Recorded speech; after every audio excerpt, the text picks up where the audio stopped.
नमस्कार, मैं रविश कुमार। आप सभी को बधाई, हमारी टीम को भी बधाई दीजिए। आज हमारे सब्सक्राइबर की संख्या 50 लाख हो गई है। हमने अभी 100 वीडियो भी नहीं डाले हैं, लेकिन इतने कम समय में और इतने कम वीडियो के बाद भी 50 लाख सब्सक्राइबर का हो जाना आप सभी की कामयाबी है। आपने केवल सब्सक्राइब नहीं किया है, बल्कि बहुत सारे सक्षम दर्शकों ने ज्वाइन कर हमें आर्थिक मदद भी पहुंचाई है। उनका विशेष रूप से शुक्रिया हम अदा करना चाहते हैं। आप जो भी टैक्स देते हैं, उसी का एक हिस्सा सरकार विज्ञापन के रूप में खर्च करती है। हम बिल्कुल उम्मीद नहीं करते हैं कि केंद्र सरकार आपके दिए गए पैसे से यूट्यूबर या स्वतंत्र मीडिया को भी विज्ञापन देगी और मजबूत करने का प्रयास करेगी। हमें इस तरह का भ्रम फिलहाल बिल्कुल नहीं है, ना हम उस चक्कर में पड़ना चाहते हैं। लेकिन हम आपको बताना चाहते हैं कि आपके लिए ज्वाइन करने की एक अंग्रेज़ी में हम सबटाइटल कर सकेंगे, और कुछ ख़ास वजहों से, निजी कारणों से भी हम पूरा ध्यान नहीं दे पा रहे हैं, लेकिन हम जल्दी उस दिशा में तेज़ी से अपने कदम बढ़ाएंगे ताकि अंग्रेज़ी भाषी दर्शकों और दक्षिण के दर्शकों तक भी हम पहुंच सकें। हम सभी को खबरों को देखने और पढ़ने का तरीका बदलना होगा। यह हमारे समय की सबसे बड़ी चुनौती है और इसकी सबसे बड़ी मांग है। हमें उम्मीद है कि आप ऐसा कर रहे हैं और आप ऐसा करेंगे भी। जैसे दैनिक जागरण की यह खबर बता रही है कि लालू प्रसाद यादव की बेटियों के यहाँ सीबीआई की टीम ने छापा मारा। इसके लिए सर्वे और पूछताछ का भी इस्तेमाल होने लगा है। ऐसा लगेगा कि जांच एजेंसियां भ्रष्टाचार मिटाने के लिए तत्पर हैं। आप गौर करेंगे कि हिंदी के ये अखबार विरोधी दल के यहाँ पड़ने वाले छापों को कितना बढ़ा चढ़ा कर दिखाते हैं। बीजेपी राज्यों में जो भ्रष्टाचार की खबरें हैं, उन्हें कहां और किस तरह से छाप रहे हैं। कल रात 11:20 पर लालू प्रसाद यादव ने ट्वीट किया और लिखा कि हमने आपातकाल का काला दौर भी देखा है, हमने वह लड़ाई भी लड़ी थी। आधारहीन प्रतिशोधात्मक मामलों में आज मेरी बेटियों, नन्हे मुन्ने नातियों और गर्भवती पुत्रवधू को भाजपाई ईडी ने 15 घंटों से बैठा रखा है। क्या इतने निम्न स्तर पर उतरकर बीजेपी हमसे राजनीतिक लड़ाई लड़ेगी? संघ और भाजपा के विरुद्ध मेरी वैचारिक लड़ाई रही है और रहेगी। इसके समक्ष मैंने कभी भी घुटने नहीं टेके हैं और मेरे परिवार एवं पार्टी का कोई भी व्यक्ति आपकी राजनीति के समक्ष नतमस्तक नहीं होगा। अब सीबीआई ने तेजस्वी यादव को भी उसके समक्ष हाजिर होने का नोटिस दे दिया है। देखिए, अद्भुत चीजें हो रही हैं इस देश में। पहले सीबीआई एक पुराना बंद केस 2008 और 10 का 2 बार बंद हुआ, उसको खुलवाया जाता है। उसके बाद फिर ईडी परिक्रमा करने आ जाती है। 4 बजे सुबह तक छोटे छोटे बच्चे हैं जिन लालू जी की बेटियों के, उनके घर, और क्रिटिकल स्टेज ऑफ प्रेगनेंसी में हमारे डिप्टी सीएम की पत्नी वहां आप बैठे रहते हैं। उनका ब्लड प्रेशर शूट अप करता है और कोई चिंता नहीं, क्योंकि आपके अंदर की मानवीय संवेदना मर चुकी है। आपने अपनी सरकार जाने की, बिहार की जो आपका दर्द है, उसने आपने कहा है कि इसकी दवा मुझको ला के दो। तो एक साहब हैं एक एजेंसी में, उनको सेवा विस्तार चाहिए, उन्होंने आपसे प्रॉमिस कर दिया। दूसरे साहब हैं जिनको पोस्ट रिटायरमेंट, जब इस जगह से रिटायर हो तो कोई बहुत बड़ा प्लम पोजीशन मिले। अगर इस प्रकार से आप पॉलिटिकल इंस्ट्रूमेंट्स की तरह लगातार इसका इस्तेमाल कर रहे हैं, आज हम इसकी सद में एक एक विपक्ष के दलों पे आप कर रहे हैं, तो सिर्फ इतना ही कहना चाहता हूं, पीस मिल में काम मत बंद करिए, थोक में सबको जेल में डालिए, अकेले चुनाव लड़िए, अकेले सरकार बनाइए और अपनी तानाशाही पे मुहर लगवा दीजिए लेजिटिमेसी की। ये कार्यशैली नहीं चलेगी। अगर एजेंसियां भ्रष्टाचार मिटाने के लिए सक्रिय नजर आती तो इतनी आलोचना के बाद कर्नाटका में भी दिखाई देती, जहां बीजेपी के नेताओं पर घूस लगने के आरोप लग रहे हैं। कर्नाटका के अलावा हम बीजेपी शासित एक और राज्य मध्य प्रदेश से जुड़ी खबर के बारे में बात करना चाहते हैं। दैनिक भास्कर में मनीष व्यास की एक खबर छपी है जो बताती है कि क्यों जांच एजेंसियों की कार्रवाई से भरोसा नहीं होता है। इनका मकसद भ्रष्टाचार दूर करना नहीं लगता है। विपक्ष ने प्रधानमंत्री को पत्र लिखा तो छापे पड़ने शुरू हो गए। अदानी समूह पर इतने आरोप लगे, जांच एजेंसियां उनके दफ्तरों की खाक छानने नहीं पहुंचती हैं। कांग्रेस नेता मल्लिकार्जुन खड़गे ने लिखा है कि तेजस्वी यादव की गर्भवती पत्नी और बहनों को सताया जा रहा है। लालू प्रसाद जी बुजुर्ग हैं, बीमार हैं, तब भी मोदी सरकार ने उनके प्रति मानवता नहीं दिखाई है। अब पानी सिर के ऊपर चला गया है। मोदी सरकार विपक्षी नेताओं पर ईडी, सीबीआई का दुरुपयोग कर रही है, लोकतंत्र की हत्या का कुत्सित प्रयास कर रही है। कहीं से कुछ होता दिखाई नहीं दे रहा है। थक हार कर बीजेपी के सांसद संजय पाटिल के 2021 के बयान को ही विपक्ष के नेता चलाते हुए नजर आ रहे हैं, जिसमें पाटिल कह रहे हैं कि उन्हें अब ईडी की चिंता नहीं है, चैन की नींद सोते हैं क्योंकि वे बीजेपी में आ गए हैं। उनका ये सार्वजनिक बयान है, वीडियो पर दिया गया बयान है कि बीजेपी में आकर अब खूब सो रहे हैं, ईडी का डर खत्म हो गया है, ईडी अब छापा नहीं मारेगी।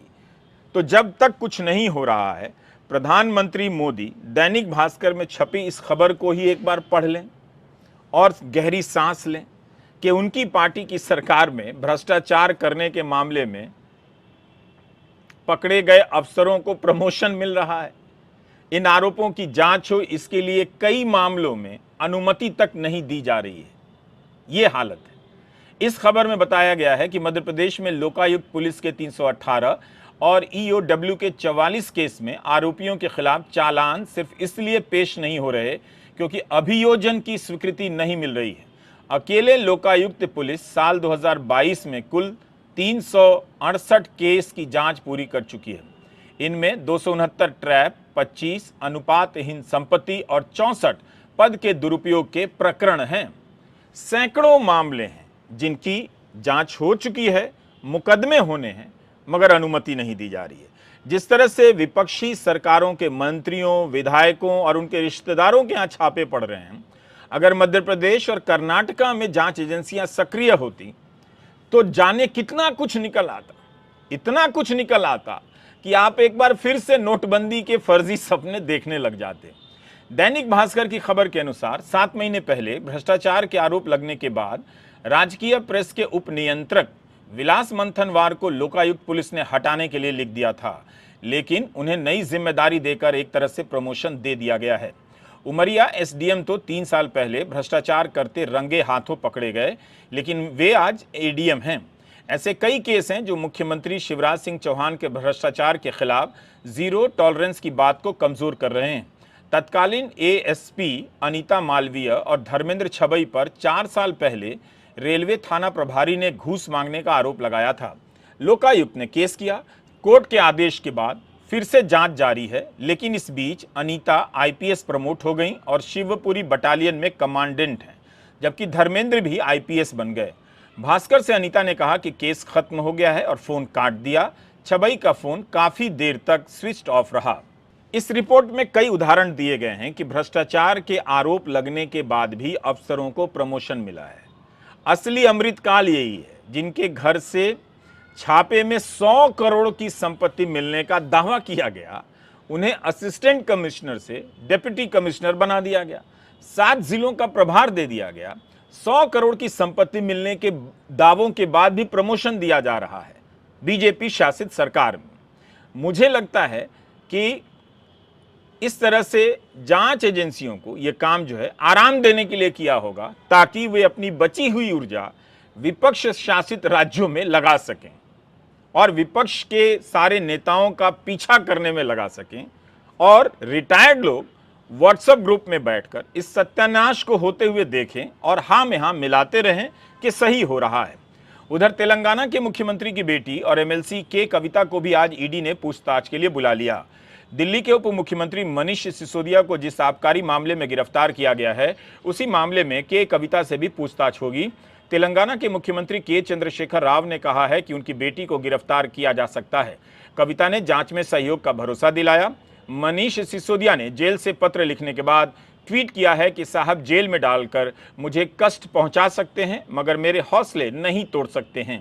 अगर इसी तरह से जांच एजेंसियां कर्नाटका में सक्रिय हो जाती तो क्या होता?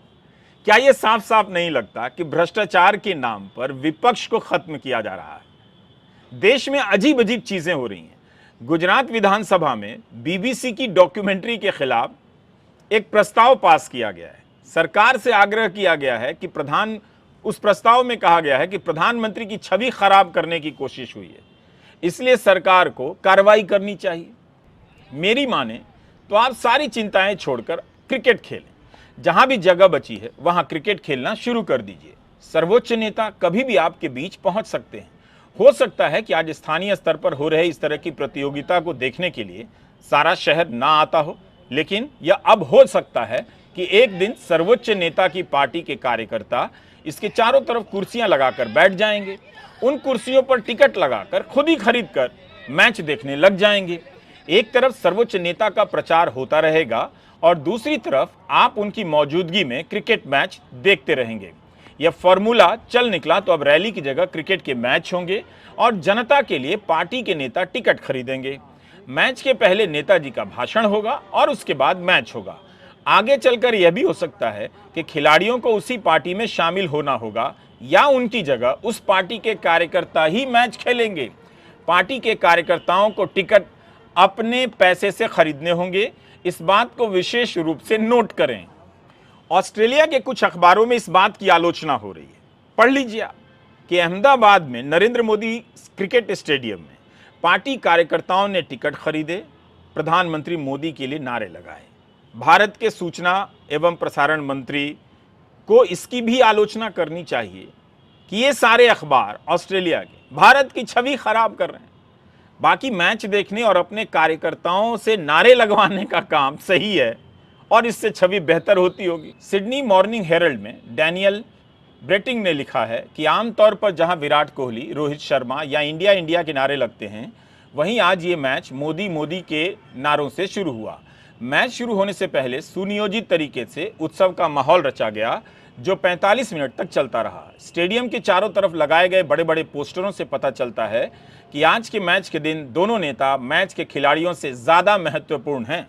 ब्रेटिंग ने लिखा है कि ये हमारी याददाश्त में पहली बार हुआ है कि टीमों को नेट में जाकर अभ्यास करने को कहा गया ताकि मोदी और एल्बनीज के लिए मंच खाली रखा जा सके। कई तरह के गीत और मनोरंजन के बाद कप्तान रोहित शर्मा और स्टीव स्मिथ आकर मोदी और एल्बनीज से अपनी टीम कैप लेते हैं और चारों हाथ मिलाकर खड़े होते हैं। इसके बाद कार्यक्रम का मुख्य आकर्षण लैप ऑफ ऑनर, एक गोल्फ कार्ट जिसे रथ जैसा बना दिया गया है और जिसके पीछे तलवारों की तरह ही क्रिकेट के बल्ले सजाए गए हैं। मोदी और एल्बनीज स्टेडियम में घूमते हैं, दर्शकों का अभिनंदन करते हैं। टॉस 7 मिनट की देरी से होता है। इसके बाद आखिरकार जब टीमों को मैदान पर आने दिया जाता है तब सभी खिलाड़ियों को अपने अपने प्रधानमंत्री से हाथ मिलाना होता है। एल्बनीज भी भावुकता में अपनी टीम के खिलाड़ियों से हाथ मिलाकर अपना राष्ट्रगान गाते हैं। ब्रेटिग ने लिखा है कि स्कॉट मॉरिसन इस तरह से खेल और राजनीति को आपस में जोड़ने के लिए जाने जाते थे, मगर एल्बनीज के लिए नया है। इसके बाद मंच हटाया जाता है, रथ को भी दूर किया जाता है, प्रेस और दूतावास के अधिकारी चले जाते हैं और मैच तय समय के आसपास शुरू हो जाता है। लेकिन जिस किस्म की बेतरतीब घटनाएं हो चुकी हैं और जिस तरह से खेल और राजनीति के बीच की गरिमापूर्ण दूरी मिटाई गई है, उसी के अनुरूप पहली गेंद वाइड होती है।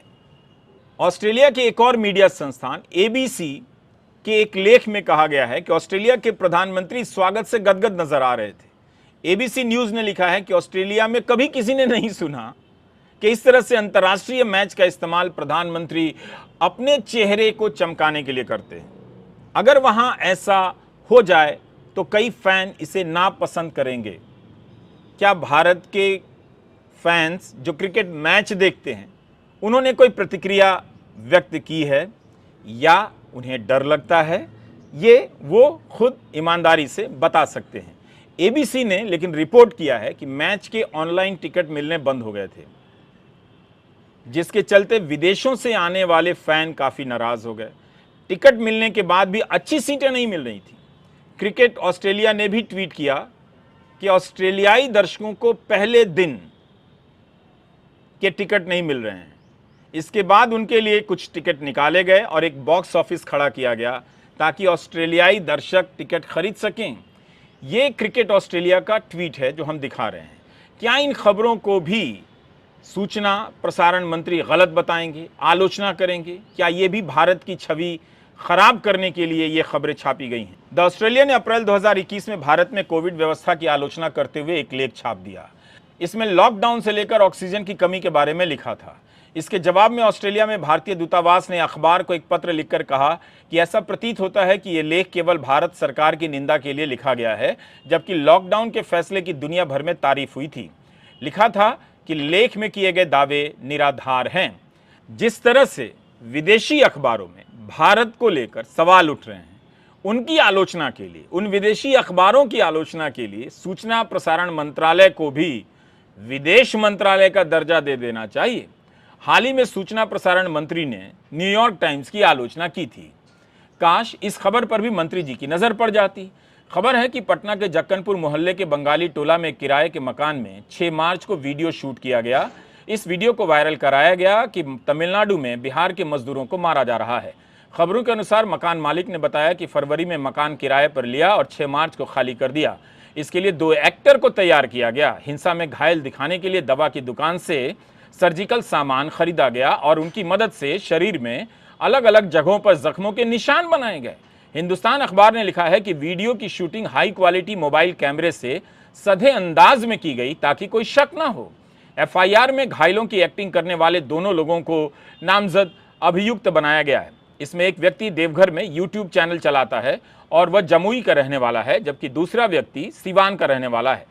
जिस मेडिकल स्टोर से पट्टी, दवा समेत ड्रेसिंग के सामान लिए गए, उसका भी पता चल गया है। दवा दुकानदार से पूछताछ करके इस तथ्य की पुष्टि कर ली गई है। इन्होंने जिस मोबाइल से इस वीडियो को शूट किया वह भी जब्त हो गई है। इस मामले में 3 लोग गिरफ्तार हुए हैं, मगर मनीष कश्यप की गिरफ्तारी नहीं हुई है, उनकी तलाश जारी है।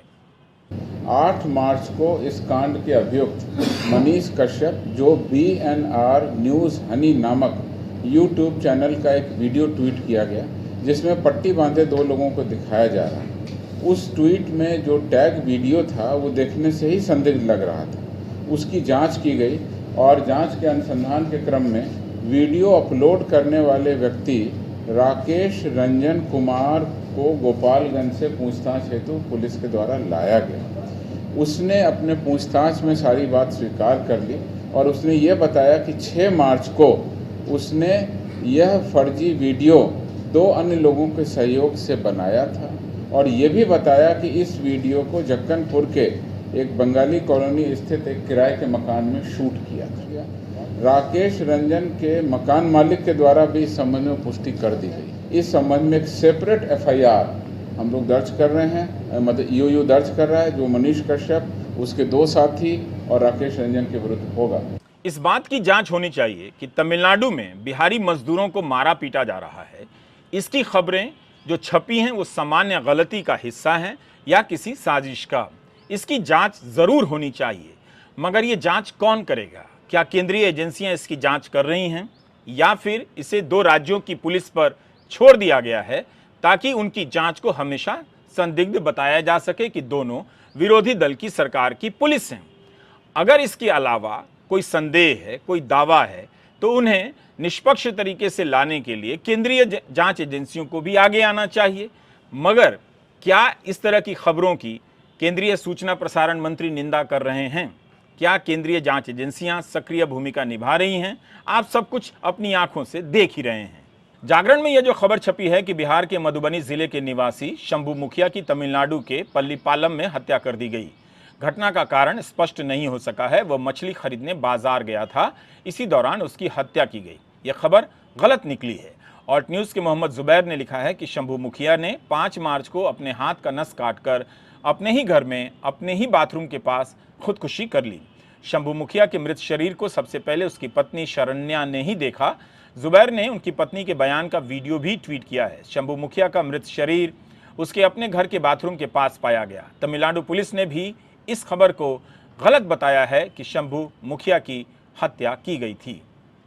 तो आप देख रहे हैं कि आपका काम कितना बदल गया है। आपका काम सिर्फ खबरों को पढ़ना नहीं है, न्यूज़ चैनलों को देखना नहीं है, बल्कि देखने और पढ़ने के बाद पता लगाना भी है कि ये खबरें कितनी सही हैं। राज्यों के हिसाब से खबरें बदल जा रही हैं। 2 राज्यों में तनाव पैदा करने के लिए खबरों को गढ़ा जा रहा है। तो इस हिसाब से देखिए कि आपको सांप्रदायिक बनाने के लिए, आपको झूठ की आंधी में फेंक देने के लिए कितना कुछ किया जा रहा होगा। यही कारण है कि मुख्यधारा का मीडिया गोदी मीडिया बन गया है। उम्मीद है आप इसे समझ रहे हैं। अगर आप जैसे लोग समझ नहीं रहे होते तो हम जैसे नए यूट्यूबर के चैनल के सब्सक्राइबर की संख्या इतने कम समय में 50 लाख नहीं हुई होती। आप सभी का फिर से बहुत बहुत धन्यवाद, दिल से आभार। नमस्कार, मैं रविश कुमार।